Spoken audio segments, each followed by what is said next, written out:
Party തിരുത്തണ്ടേ എന്നാണ് ചോദ്യം. മധു.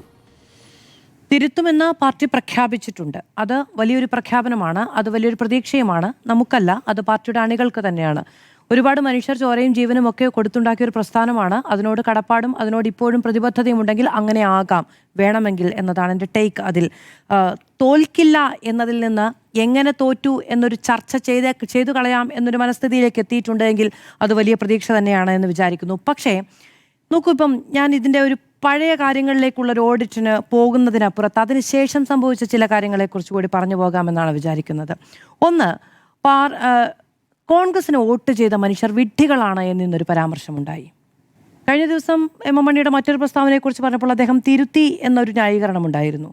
പക്ഷെ അങ്ങനെ പറയാൻ ഇപ്പോഴും ഈ പാർട്ടിയിൽ നിൽക്കുന്ന കമ്മ്യൂണിസ്റ്റ് നേതാക്കൾക്ക് കഴിയുന്നുണ്ട് എങ്കിൽ അത് വലിയ ചികിത്സ വേണ്ടുന്ന ഒരു അസുഖമാണ് എന്ന് പറയേണ്ടിയിരിക്കുന്നു. എങ്ങനെയാണ് ഒരു ജനവിധിയെ, അത് നടത്തിയ ജനങ്ങളുടെ ബൗദ്ധിക നിലവാരത്തെ പരിഹസിക്കുന്നത് എന്ന് ചോദിക്കുമ്പോൾ, ഈ ജനവിധിയുടെ പങ്കുപറ്റി 10 വർഷക്കാലം, ഒരു പതിറ്റാണ്ട് അധികാരത്തിലിരുന്നൊരു പാർട്ടിയാണല്ലോ എന്നാലോചിക്കുമ്പോൾ സഹതപിക്കാൻ മാത്രമേ കഴിയുകയുള്ളൂ എന്നുള്ളതാണ്.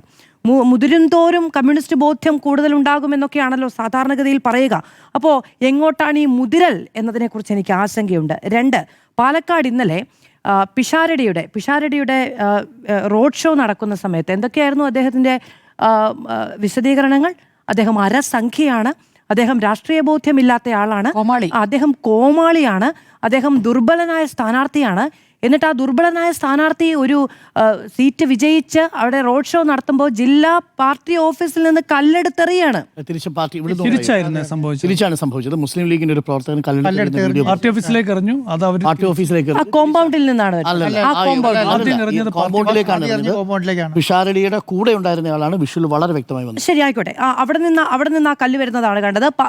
ശരി, അപ്പോഴാണെങ്കിൽ ആ പോലീസുകാർ ആ കോമ്പൗണ്ടിനുള്ളിലേക്ക് പോവുകയും അവിടെ മർദ്ദനം ഉണ്ടാവുകയും ചെയ്തല്ലോ. അപ്പോൾ പോലീസുകാർക്ക് ജഡ്ജ്മെന്റൽ എറർ ഉണ്ടായതാണോ? അങ്ങനെയാണെങ്കിൽ അങ്ങനെ ആവട്ടെ. അപ്പോൾ ഞാൻ ആ ആദ്യത്തെ ദൃശ്യങ്ങൾ മാത്രമേ കണ്ടുള്ളൂ. അത് അങ്ങനെയല്ല എങ്കിൽ ഞാനത് പിൻവലിക്കാൻ തയ്യാറാണ്. എനിക്കതിൽ മറ്റു നിലപാടുകളൊന്നുമില്ല. പക്ഷെ ഇന്നലെ അങ്ങനെ ഒരു സംഭവം ഉണ്ടായി എന്നതാണ് പ്രധാനം. അതിൽ പാർട്ടി പ്രവർത്തകർക്കാണ് പോലീസിന്റെ ഭാഗത്തുനിന്ന് മർദ്ദനമേറ്റത്. അത് ഇനി അടിച്ചു പൊളിച്ചതിന്റെ ദൃശ്യങ്ങളുണ്ട്. അതിന് എന്താണ് ഈ കോൺഗ്രസിന്റെ ഹാൻഡിലുകളിലെല്ലാം പറഞ്ഞത് എന്നറിയാമോ? അത് രക്ഷാപ്രവർത്തനമാണ് എന്ന്. ആ രക്ഷാപ്രവർത്തനമാണ് എന്ന് വിശേഷിപ്പിക്കേണ്ട ഒരു പ്രവൃത്തിയല്ലാതെ, പക്ഷെ ആ വിശേഷണം എവിടെ നിന്നാണ് ഉണ്ടാകുന്നത് എന്നറിയാമോ? ഞാൻ ഓർക്കുന്നുണ്ട്, എനിക്ക് ഏറ്റവും ബുദ്ധിമുട്ടുണ്ടായ ഒരു ദൃശ്യവും ഒരു ശബ്ദവുമുണ്ട്. ഞാൻ പലയാവർത്തി പറഞ്ഞിട്ടുള്ള ഒന്നാണ്. അത് ആലപ്പുഴയിൽ CM-ന്റെ ഉദ്യോഗസ്ഥർ, CM-ന്റെ പേഴ്സണൽ സ്റ്റാഫിൽപ്പെട്ട ആളുകൾ ഇറങ്ങി അടിക്കുന്നൊരു കാഴ്ചയുണ്ടായിരുന്നല്ലോ. അവിടെ സമരത്തിന് നവകേരള യാത്രയുമായി ബന്ധപ്പെട്ട് പ്രതിഷേധം നടത്തിയ യൂത്ത് കോൺഗ്രസ്. ഞാനൊരു ശബ്ദം കേട്ടിട്ടുണ്ട് ആ ദൃശ്യത്തിൽ നിന്ന്. എന്താ അറിയാമോ? ഈ ലാത്തി വായുവിൽ ഇങ്ങനെ പാഞ്ഞു വരുന്നൊരു ശബ്ദമുണ്ടല്ലോ, ആ ശബ്ദവും ഈ മാംസത്തിന് പുറത്ത് വന്ന് വീഴുന്നൊരു ശബ്ദമുണ്ടല്ലോ. ഈ 2 ശബ്ദങ്ങൾ ആ മാധ്യമങ്ങളുടെ ആ വാർത്തയിൽ വളരെ എവിഡൻ്റ് ആയിരുന്നു. അത് രണ്ടും ഞാൻ ഒരു പാർട്ടിയുടെയും അനുഭാവിയല്ല.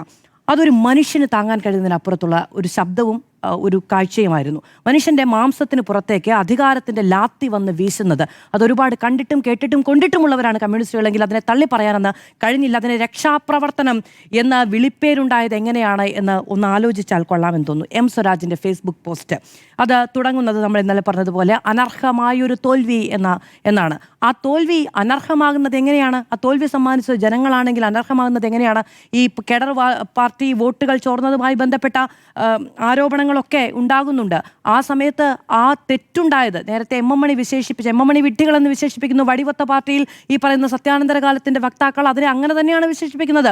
അനർഹമായ തോൽവി ഉണ്ടാകുകയാണെങ്കിൽ അത് അനീതിയാണ്, അത് അർഹിക്കുന്നതല്ല എങ്കിൽ അത് ആ വിധി എഴുതിയ ജനത്തിന്റെ നിർണയാവകാശത്തെ പരിഹസിക്കുന്നതിന് തുല്യമാണ് അത് എന്നത് പ്രധാനമാണ്. മറ്റൊന്ന്, ഇന്ന് സമൂഹ മാധ്യമങ്ങളിൽ ആകെ ലെഫ്റ്റ് ഹാൻഡലുകളിൽ നിറയുന്നൊരു കാഴ്ച എന്താണെന്ന് അറിയാമോ? പാർട്ടി നന്നാക്കികളെ കൊണ്ട് വയ്യത്രേ, നല്ല കമ്മ്യൂണിസ്റ്റുകളെ കൊണ്ട് വയ്യ എന്നുള്ളതായിരുന്നു ഇത്രയും കാലത്തെ പരിഹാസം.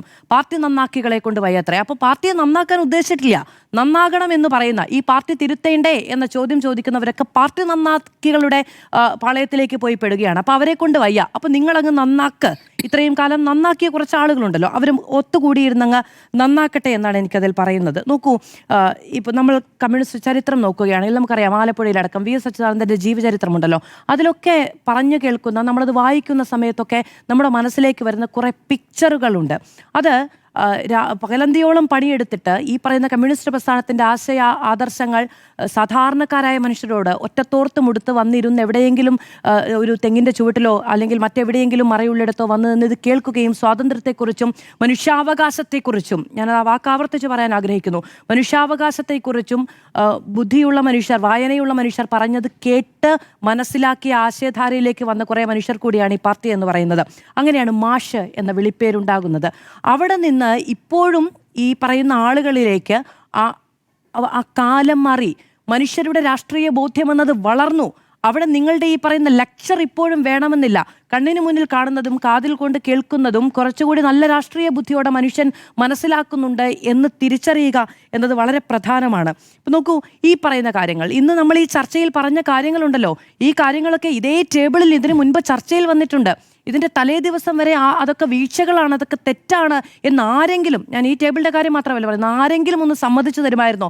അത് നോക്കൂ, ആ സ്ഥാനാർത്ഥിത്വവുമായി ബന്ധപ്പെട്ട് പാർട്ടി ഘടകങ്ങളിൽ നിന്ന് ഉയർന്നു വന്ന വിമർശനത്തെ എങ്ങനെയാണ് കൈകാര്യം ചെയ്തത്?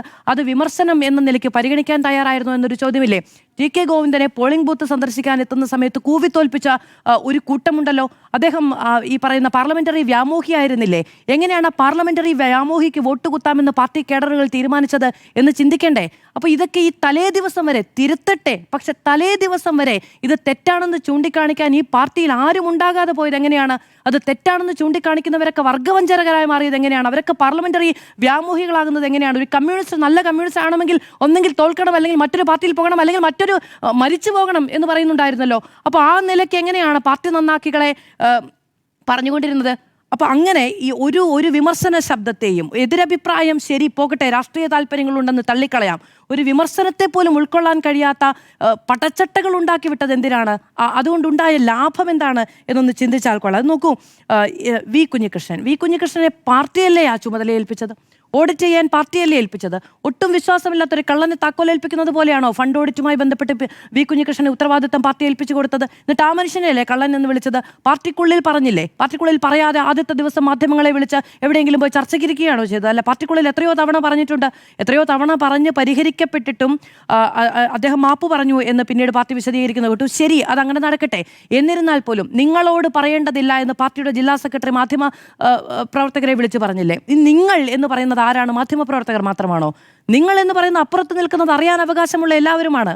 പാർട്ടി വിശദീകരിച്ചിട്ടുണ്ട്, വീട് കയറി ഞങ്ങൾ വിശദീകരിച്ചുള്ളൂ മണികളോടെന്ന് പറയുമ്പോൾ എങ്ങനെയാണ് ആ വിശദീകരണം വിശ്വാസത്തിലെടുക്കാതെ തിരിച്ചു വോട്ട് ചെയ്തതെന്ന് ആര് ചോദിക്കും? ഇനി ചോദിക്കുമോ? ഇനിയും ചോദിക്കില്ല. ഇനിയും ചോദിച്ചാലും വലിയ വിമർശനങ്ങളും വെല്ലുവിളികളും നേരിടേണ്ടി വരും എന്നുള്ളതാണ്. ഞാനൊരു കാര്യം പറയട്ടെ, ജനാധിപത്യം എന്ന് പറയുന്ന വാക്കിനുണ്ടല്ലോ, അതിന് വലിയ അർത്ഥങ്ങളുണ്ട്.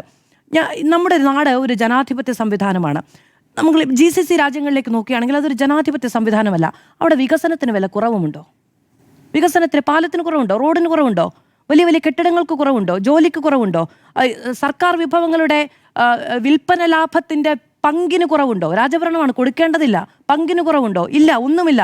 സോഷ്യൽ സെക്യൂരിറ്റി സ്കീമിന് കുറവുണ്ടോ? ഇല്ല. അതിനപ്പുറം നമ്മുടെ നാടിൻ്റെ ബോധ്യം എന്താണെന്നറിയാമോ? അത് ജനാധിപത്യമാണ്. എനിക്ക് പറയാൻ, എനിക്ക് ചോദിക്കാൻ ഒരു അവകാശമുണ്ട് എന്ന ബോധ്യമാണ്. അതിനെ വെല്ലുവിളിക്കരുത് എന്നുള്ളതാണ്. നോക്കൂ, സപ്ലൈകോയിൽ നിന്ന് സാധനങ്ങൾ കിട്ടുമ്പോൾ അതിൻ്റെ ലാഭവിഹിതം അടുക്കളയിലേക്ക് എത്തുമ്പോൾ മാത്രം ചിന്തിക്കുന്നവരും അതിനനുസരിച്ച് വോട്ട് ചെയ്യുന്നവരുമല്ല ഈ നാട്ടിലെ സ്ത്രീകൾ. ജനാധിപത്യത്തിന് വലിയ വില കൊടുക്കുന്നവരാണ് ഈ നാട്ടിലെ സ്ത്രീകൾ.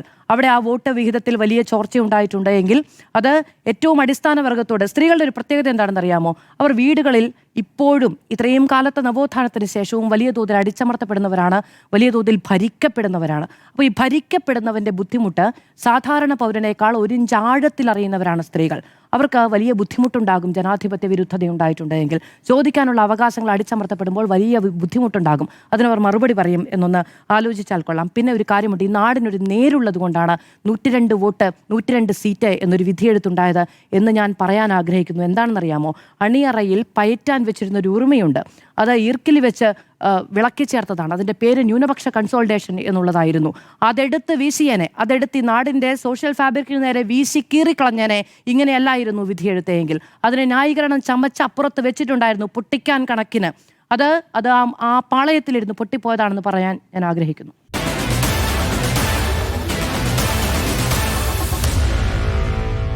Meet the editors.